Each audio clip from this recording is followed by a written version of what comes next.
U.S. President Donald Trump is set to roll out the red carpet for Saudi Arabia's Crown Prince Mohammed bin Salman on November 18. Saudi Arabia's de facto ruler, MBS, will meet Trump at White House and then eventually join him for dinner. Both leaders are expected to hold a bilateral meeting to advance the sale of F-35 fighter jets and a host of business deals. It will be the first trip by MBS to the U.S. since the 2018 killing of Saudi critic Jamal Khashoggi by Saudi agents in Istanbul, which triggered global outrage. Notably, U.S. intelligence concluded that MBS approved the killing of Khashoggi, but now, more than Trump meeting friend bin Salman, Tesla boss Elon Musk being invited to join the President of the United States and Saudi Crown Prince at White House is making headlines, another unusual White House meetup to look out for. Well, if U.S. President Donald Trump can work things out with Zohran Mamdani, sorting out differences with buddy Elon shouldn't be surprising, as Washington is getting ready for some pomp and pageantry with another high-profile meeting of Trump and Saudi Arabia's bin Salman. Tesla boss Elon Musk's presence will definitely be a sight to look forward to after Trump and Musk's several unpleasant public disputes. Tesla CEO and business tycoon Elon Musk is expected to attend the dinner that U.S. President Donald Trump is hosting for the Saudi Crown Prince in the White House on November 18th. Musk, along with golfer Tiger Woods, is invited to the East Room dinner at the White House by Trump, as per Punchbowl News. However, it's not confirmed whether he accepted the invite or not. Just 2 months ago in September, Tesla boss declined an invitation from the U.S. president to attend a dinner that POTUS hosted for top tech and business leaders at the White House following a public fallout with the U.S. president in June. There were conjectures at the time on whether Trump ditched his once first buddy. The Tesla CEO took to X, shut the rumors, saying that he was invited to the dinner event but had other commitments, and also assured that his representative was there.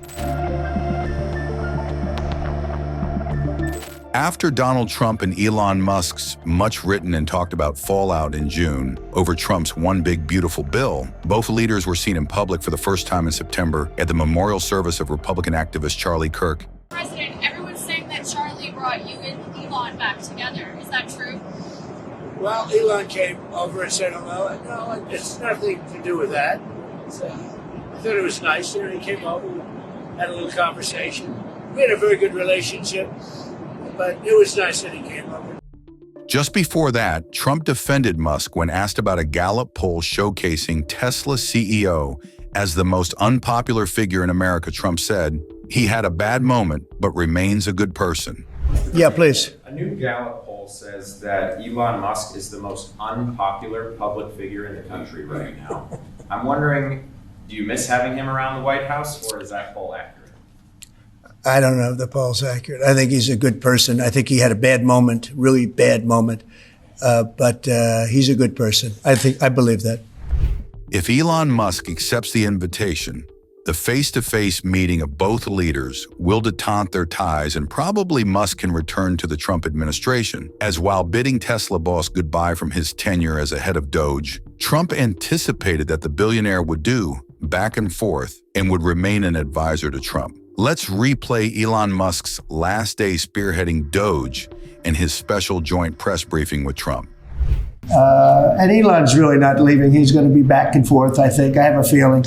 It's his baby, and I think he's going to be doing a lot of things. But Elon's service to America has been without comparison in modern history. He's already running one of the most innovative car companies in the world. You look at his factories and compare them with some of the old factories we have, and it's a big difference. And the most successful space company, and I guess in history you would have to say the largest free speech platform on the internet, etc.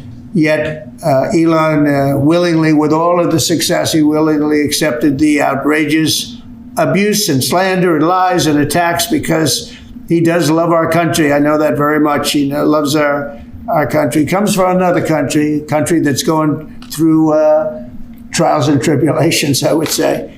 But he's all about the USA, and Americans owe him a great debt of gratitude. So I just want to thank Elon for his time as a special government employee. Can you imagine? They call him an employee, but it's a special government employee, and for coming and helping us. And he really has changed the mindset of a lot of people. A lot of people thought, maybe we'll cut 1% or 2% or 3%.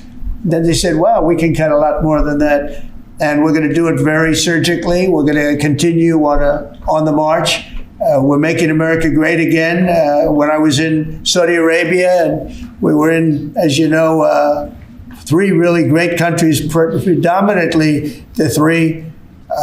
Qatar was great. UAE was great. Saudi Arabia, incredible. Such an incredible experience to be in those 3 countries.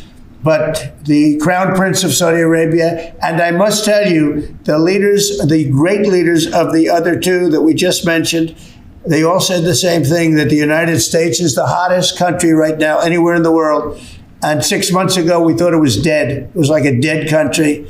And it would have been a dead country if we didn't have the right result on November 5th. It would have been a horrible, horrible situation was going on with the borders, with transgender for everyone, men playing in women's sports, and so much more. But they were saying the hottest country anywhere in the world. And then I played that little clip because that was one person who's respected, or 2 people, because Joe was in that one too. Joe's a good man. But that was one group of people saying something about the success of what we've done over the last 4 months. They cannot believe it. In the one case, they said they've never seen anything like it as long as they've been doing what they've been doing. They've been doing it for a long time. So I want to thank Elon for helping. And again, the United States right now is the hottest country anywhere in the world. There's no country as hot. And we're doing really well. Where we came, when I left, we had no wars, we had no problems. We defeated ISIS, we rebuilt our military, and we had no inflation. And when I came back, we had a lot of inflation. We had wars all over the place. We had the embarrassment in Afghanistan where we gave up billions and billions of dollars of military equipment, the most embarrassing moment in the history of our country, I believe. I believe that strongly. We have Russia with Ukraine. We had the attack on Israel in October, the horrible attack, October 7th. Horrible, horrible attack. Nobody's ever seen anything like it. And now we have something where we're really healing a lot of that. We stopped India and Pakistan from fighting. I believe that could have turned out into a nuclear disaster. And I want to thank the leaders of India, the leaders of Pakistan, and I want to thank my people also. We talked trade, and we said we can't trade with people that are shooting at each other and potentially using nuclear weapons.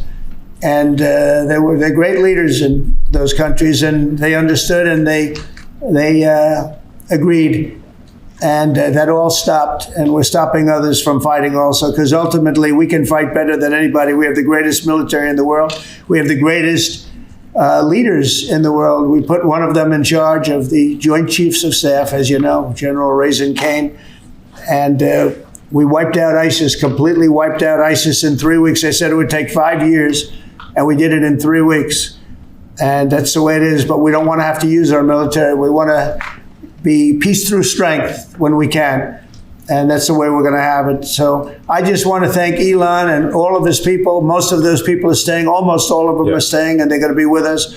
And you're going to see the results coming long into the future. Even a year and 2 years later, you're going to see a lot of the results. And those hundreds of billions of dollars are going to be adding up, and they're going to continue to add. It'll be interesting, really interesting to see what the final number is going to be. But again, Elon gave an incredible service. Nobody like him. And he had to go through the slings and the arrows, which is a shame because he's an incredible patriot. The good news is that 90% of the country knows that, and they appreciate it, and they really appreciate what he did. And I gave him a little special something we have here. Thank you. A very special that I give to very special people.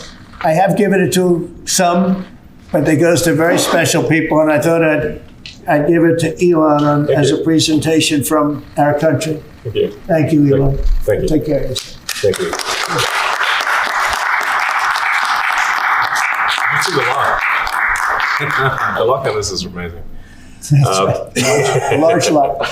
Well, let me say perhaps a few words that this is not the end of Doge, but really the beginning. My time as a special government employee necessarily had to end. It was a limited time thing. It's 134 days, I believe, which ends in a few days. So that it comes with a time limit. But the Doge team will only grow stronger over time. The Doge influence will only grow stronger. I'd liken it to sort of Buddhism. It's like a way of life.